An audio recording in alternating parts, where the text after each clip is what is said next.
Ambassador Kelvax adjusted their crystalline appendages, a gesture that among the Arxen indicated deep discomfort. The peace summit aboard Orbital Station Delta was proceeding exactly as calculated, until it wasn't. The ambassador's multifaceted eyes tracked Lieutenant Jessica Hayes as she moved through the reception hall. Her formal dress blues a stark contrast to the exotic attire of the assembled alien dignitaries. "Primitive endurance predators," Kelvax muttered, reciting the official Confederation classification of humans. Barely 3 centuries of spaceflight experience. The lieutenant's apparent relaxed demeanor contradicted everything the Arxen knew about prey species in unfamiliar environments. She laughed at Ambassador Zinrel's joke, her body language suggesting genuine amusement rather than diplomatic courtesy. Kelvax noted this behavioral anomaly for further analysis. The first sign that something was wrong came from the station's artificial gravity, a subtle fluctuation, imperceptible to most species, but Kelvax's crystalline structure detected the millisecond delay in the gravitational field's oscillation. The ambassador began calculating evacuation protocols. Lieutenant Hayes noticed too. Her posture shifted microscopically, her eyes scanning the room with newfound intensity. Kelvax was astounded.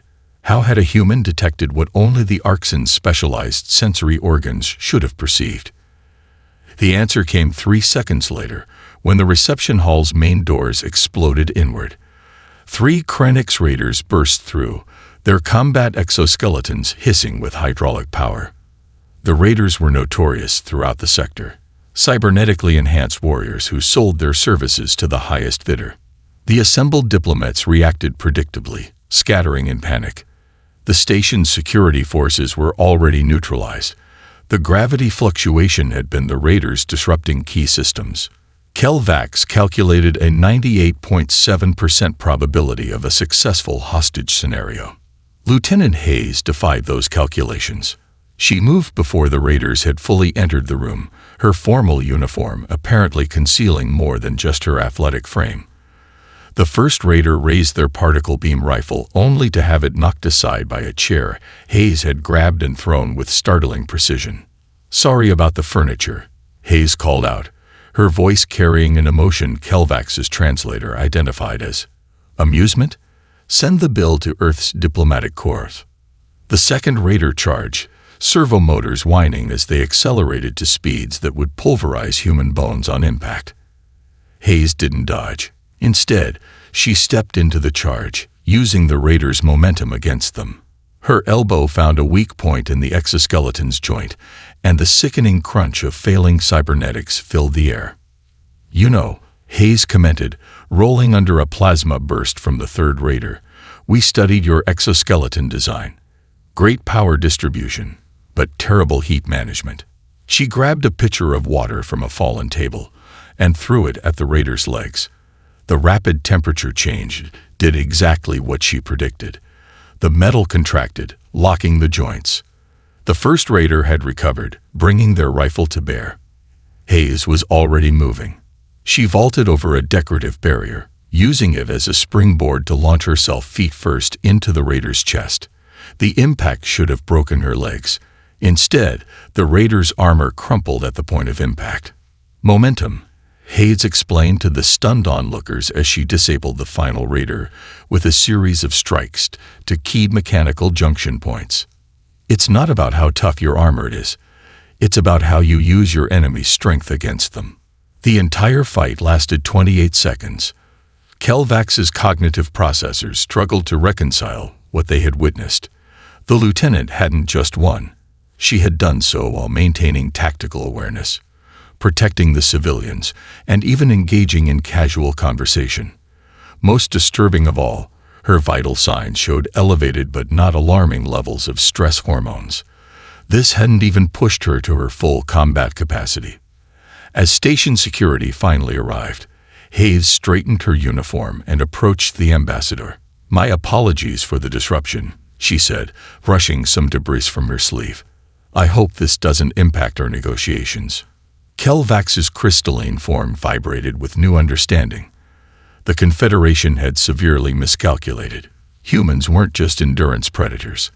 They were something far more dangerous, warriors who could turn any situation, any environment, and any enemy's strength into a weapon. The ambassador initiated an emergency priority signal to the Confederation Council. The assessment protocols needed to be updated immediately. Humanity's classification as primitive was not just incorrect, it was potentially catastrophic. Lieutenant Hayes watched the ambassador's hasty departure with a knowing smile.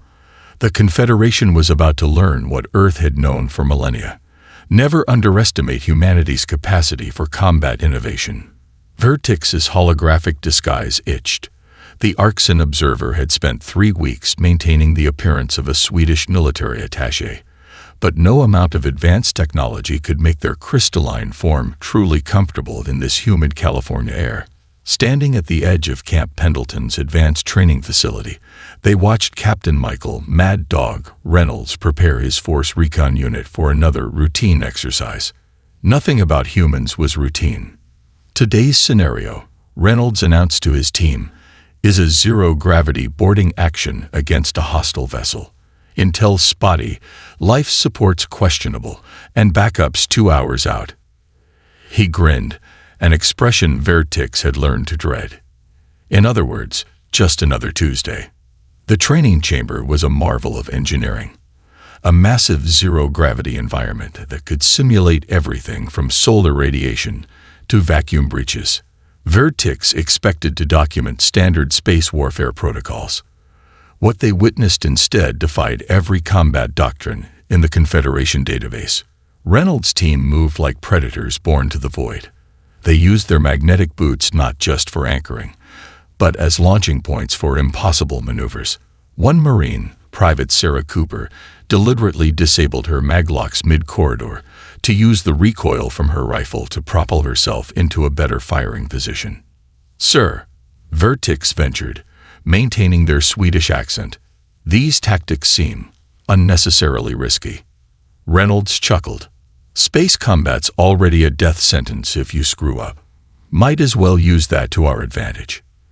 He pointed to another Marine who was using a controlled oxygen leak from his suit to maneuver. "See Johnson there? He's treating his suit breach like a thruster. Enemy expects you to panic when your air starts leaking. They don't expect you to weaponize it." Vertix's crystalline structure nearly shattered from shock. The Confederation had extensive protocols for suit breaches, all of them involving immediate retreat and repair. The idea of using such a catastrophic failure as a tactical advantage was. The observer's thoughts were interrupted by blaring alarms. The chamber's artificial gravity was failing, not part of the planned exercise. Warning lights flashed as the backup systems struggled to compensate. "Control, this is Reynolds. Status report." The captain's voice remained remarkably calm. "Primary and secondary gravitational systems are down, sir. Emergency restoration in 15 minutes. Vertix expected the exercise to be aborted. Instead, Reynolds keyed his team's comms. "All right, Marines, pop quiz. Show me how we adapt." What followed would haunt Vertix's memory banks for years. Reynolds' team didn't just adapt, they thrived. They transformed their training weapons into improvised propulsion units. They used the chamber's destabilized environment to set up impossible shots and approaches. Most incredibly, their effectiveness increased as the situation deteriorated. "This is what we train for," Reynolds explained to the disguised observer. "Not the scenarios we can predict, the ones we can't. Every equipment failure is a chance to improvise. Every system crash is an opportunity to innovate."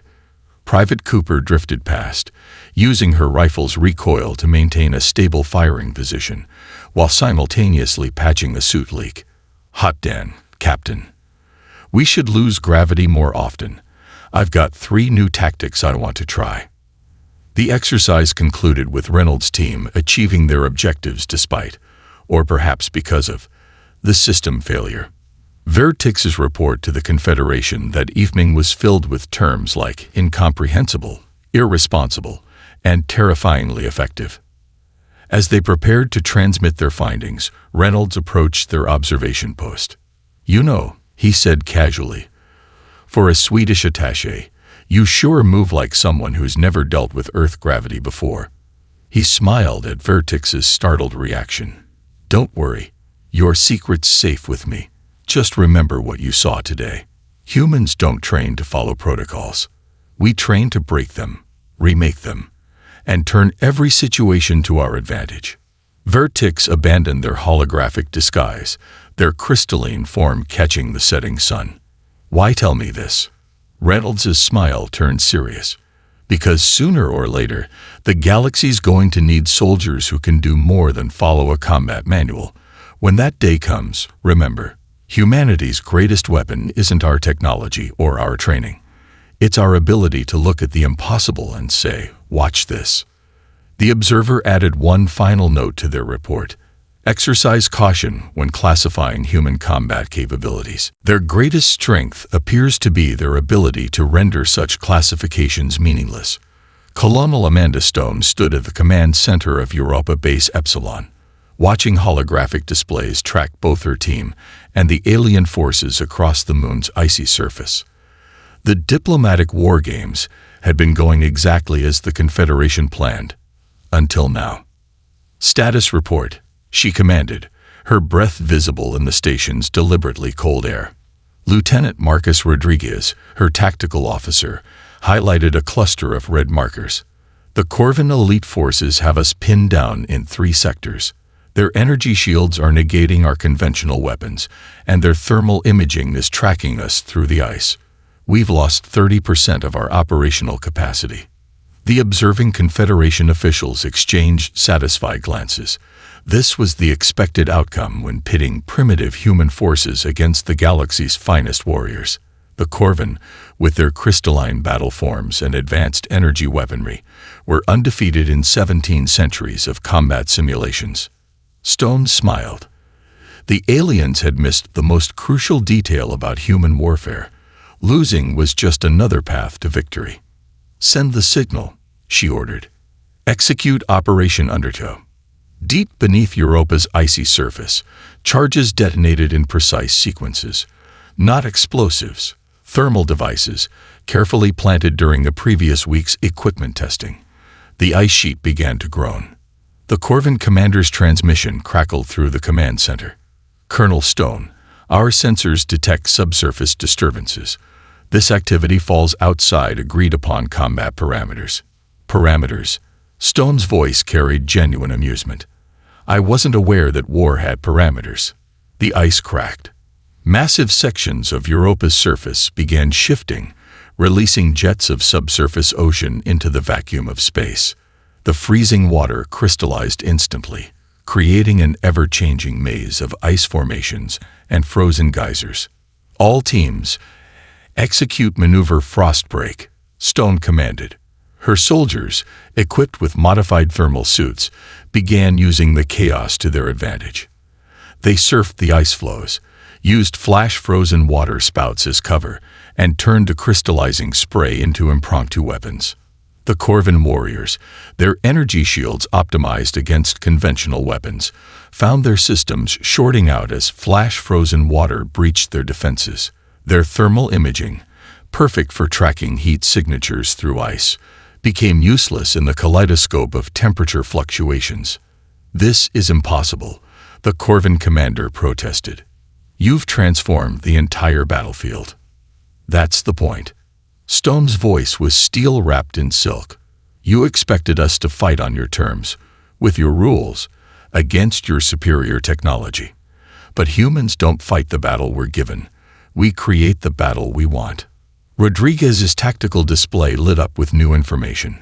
Corvin forces are in disarray. Their formations are breaking down. They're losing unit cohesion. Of course they are, Stone replied. They trained to be perfect warriors in perfect conditions. We trained for chaos. The war game ended 30 minutes later. Stone's forces had achieved total victory, using Europa's own environment as a weapon more devastating than any conventional arms.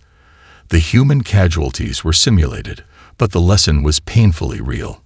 In the after-action briefing, Vertix, still processing what they had witnessed, approached Colonel Stone.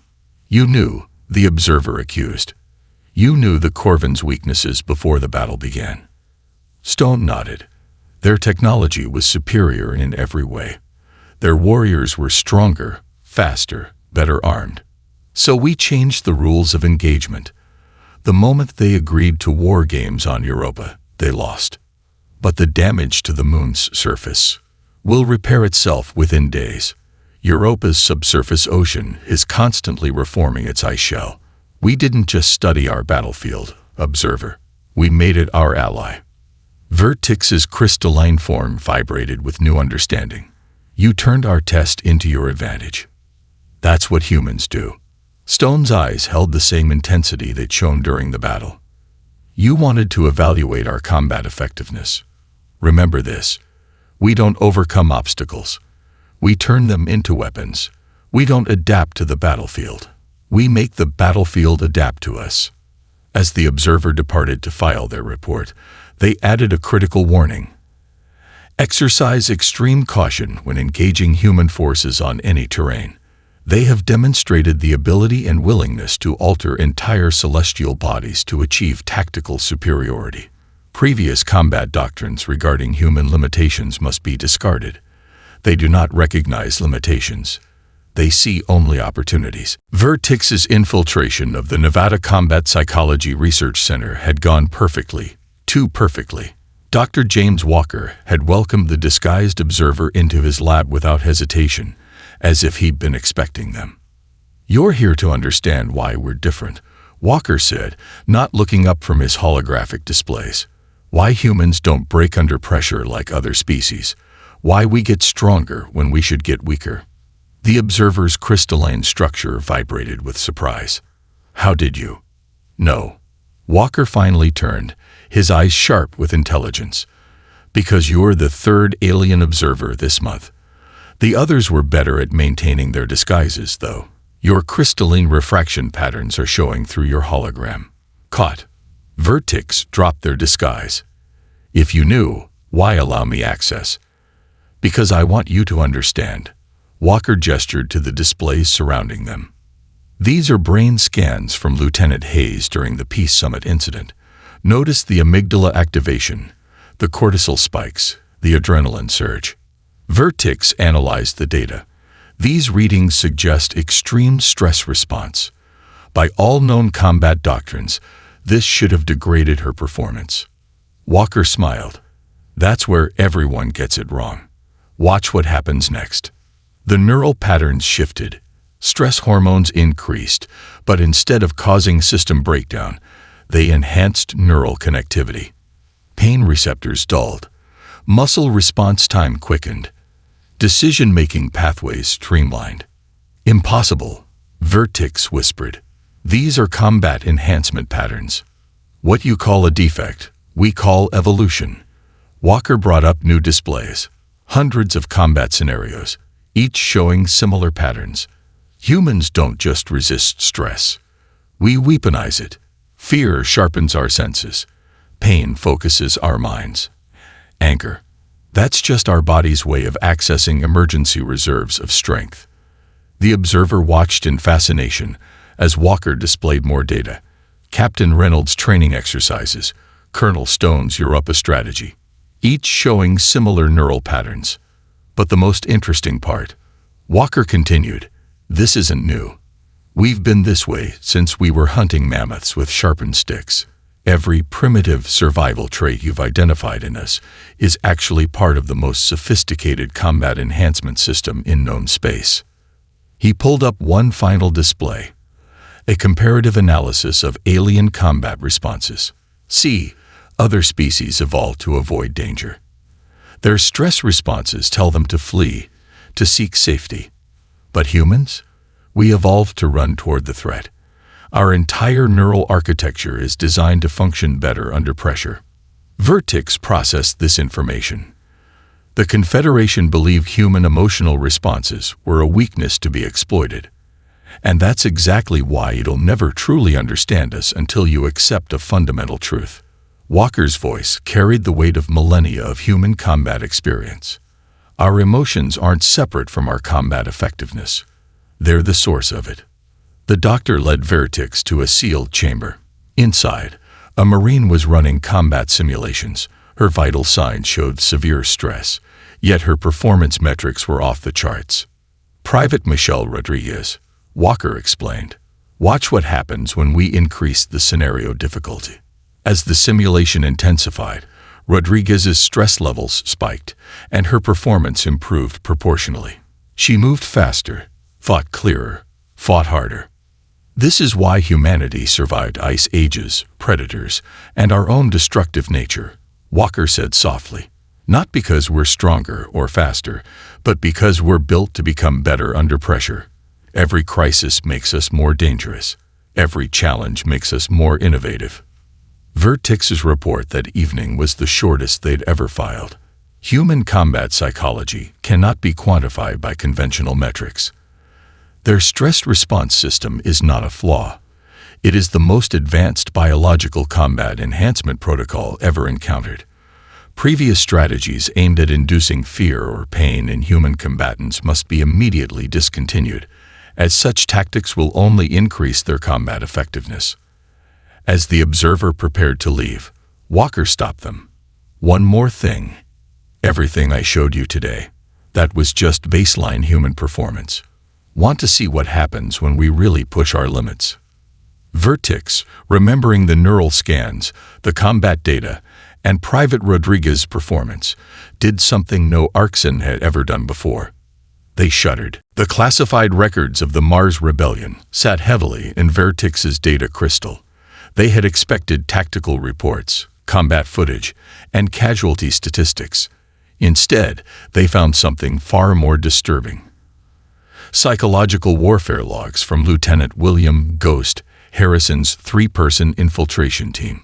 The observer's crystalline form resonated with unease as they accessed the first entry. Day 1. Separatist forces hold the Olympus Mons research station. 2,000 rebels. Heavy weaponry, defensive positions. Command wants minimal casualties. Fine by me. They'll never see us coming. Harrison's team didn't engage the enemy directly. Instead, they began what he called atmospheric conditioning. Ancient Earth tactics adapted for the Red Planet. They started with the perimeter sensors, not disabling them, manipulating them. Random alerts, false readings. Security cameras catching glimpses of movement that shouldn't be possible in Mars' harsh environment. Day 3. Rebels spotted the supply cache we left. Pristine ration packs, carefully arranged, next to 3 empty water bottles, and a playing card. The Queen of Spades. They're starting to talk about Earth's special forces. Good. Let them talk. Vertix paused the playback.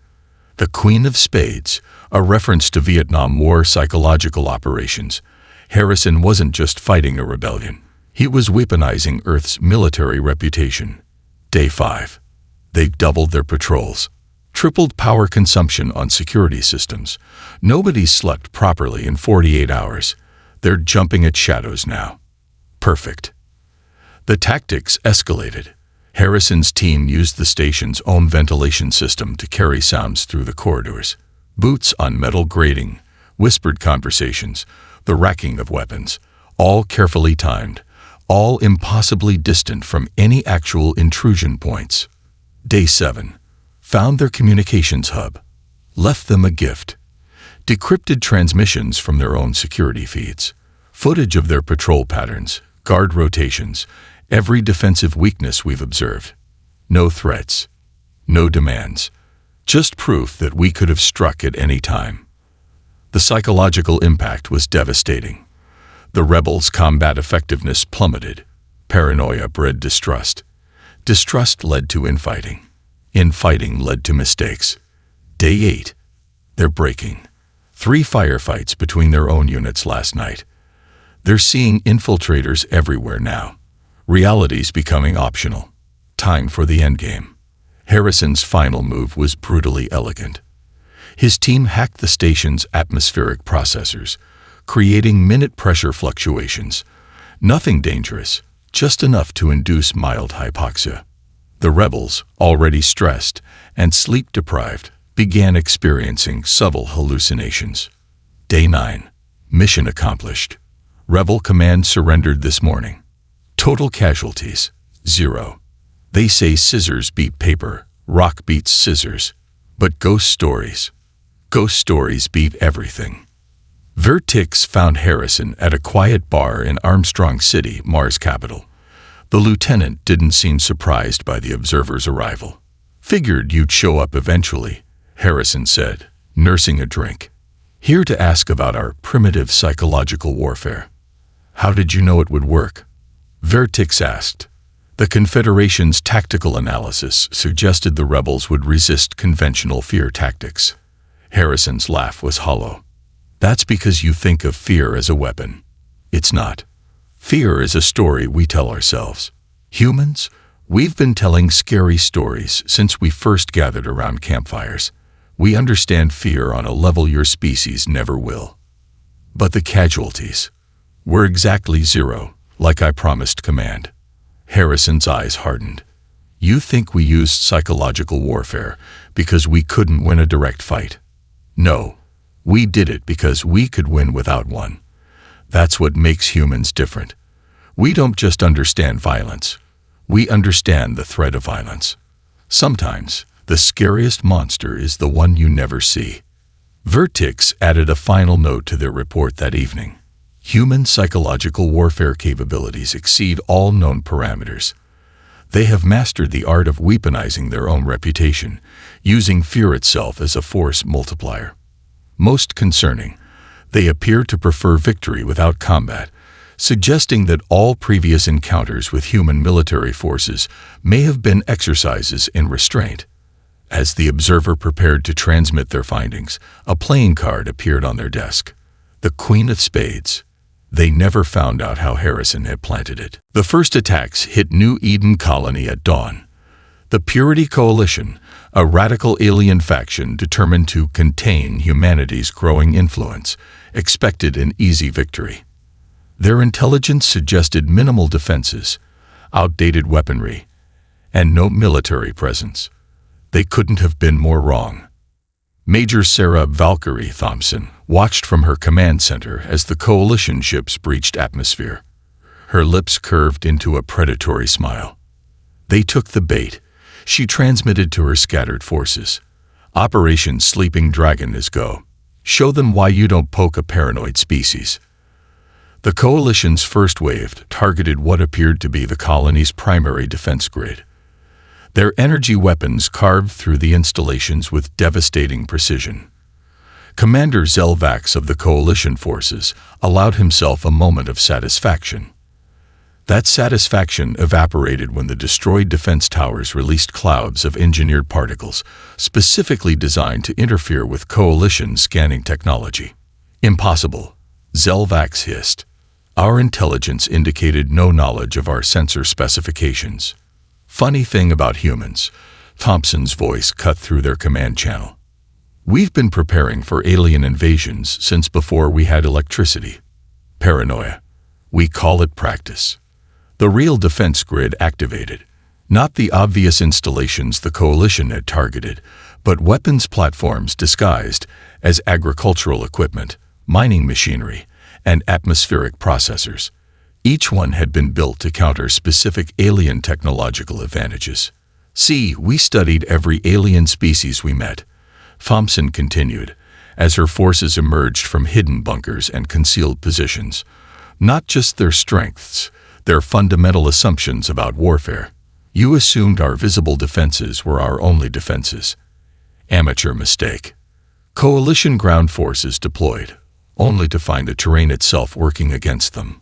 What appeared to be decorative fountains sprayed adhesive compounds that fouled their advanced armor. Residential buildings transformed into hardened bunkers. Even the colony's streetlights became deployment points for electromagnetic pulse devices. You are using civilian infrastructure as weapons, Zelvax demanded. Outrage. No, Thompson corrected. We built our civilian infrastructure as weapons from the start. Did you really think we colonize other worlds without planning for every possible threat? Her special operations teams moved with practiced precision, employing tactics and weapons specifically designed for this scenario. They didn't just fight the coalition forces, they systematically dismantled them, using decades of accumulated knowledge about alien combat doctrines. "Fall back to secondary positions," Zelvax ordered, watching his forces crumble. "Regroup and—" "They can't hear you," Thompson interrupted. "We're not just jamming your communications, we're feeding them false orders using their own encryption. Another thing about humans, we don't just prepare for war, we prepare for every kind of war." The coalition's defeat was methodical, almost elegant. Every backup plan they initiated encountered a countermeasure specifically designed to thwart it. Every tactical advantage they tried to leverage became a vulnerability. In the aftermath, Vertix interviewed Thompson in her command center, now restored to its appearance as a simple agricultural monitoring station. "How long?" the observer asked. "How long have you been preparing for this?" Thompson gestured to the walls of screens showing similar installations across human space. "Since the first time we looked up at the stars and asked ourselves, what if we're not alone? Every colony, every outpost, every settlement, they're all built for this. We just hide it better in some places than others." The Confederation believed humans were reckless expansionists, Vertix noted. "But this level of preparation, reckless." Thompson laughed. "We're the most cautious species you'll ever meet.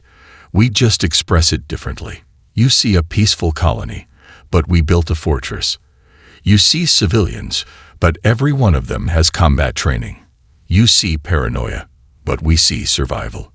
She pulled up a star chart showing human expansion patterns. "Every step into space, every new world we settle, it's all part of a defensive network we started planning before we landed on our own moon." The coalition didn't attack a colony today. They attacked the result of centuries of humanity asking one simple question: what's the worst that could happen? Vertix's final report on the incident was chillingly brief. Human military preparation exceeds all known parameters. Their apparent vulnerability is a carefully crafted illusion. Most critically, they have been preparing for wars we hadn't even considered, against enemies they hadn't yet met. Recommendation: classify all human settlements as maximum-level military installations, regardless of appearance.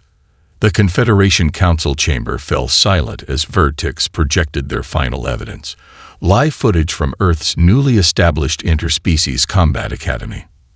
Master Sergeant David Rodriguez stood before a mixed group of alien warriors, his scared face a testament to decades of combat experience. "The first thing you need to understand," Rodriguez addressed his students, "is that winning a fight isn't about being the strongest, fastest, or best armed. It's about being the most adaptable." The council watched as Rodriguez demonstrated this principle. He paired a towering Kraxan warrior, whose species possessed twice human strength, against a human recruit half their size. The Kraxan's defeat was swift and educational. "Power means nothing if you can't apply it," Rodriguez explained to his stunned audience. "Your strength is only as good as your ability to use it. Your technology is only as effective as your understanding of it." Vertix paused the footage. "This is why humans are different. They don't just master combat, they understand it on a fundamental level. They're not teaching these warriors their techniques, they're teaching them their philosophy." The recording continued. Rodriguez moved among his students, correcting stances, adjusting strategies, but most importantly, changing mindsets. "Stop thinking about what you can't do," he barked at a Vulfid trainee whose species was known for their caution. "Start thinking about what your opponent doesn't expect you to do. The greatest weapon in any fight is the moment your enemy realizes their assumptions about you are wrong." The council shifted uncomfortably as they watched their elite warriors being systematically reprogrammed, not through force or dominance, but through understanding. "Humans aren't just effective warriors," Vertix explained. "They're effective teachers. They don't impose their methods. They help each species discover their own hidden strengths."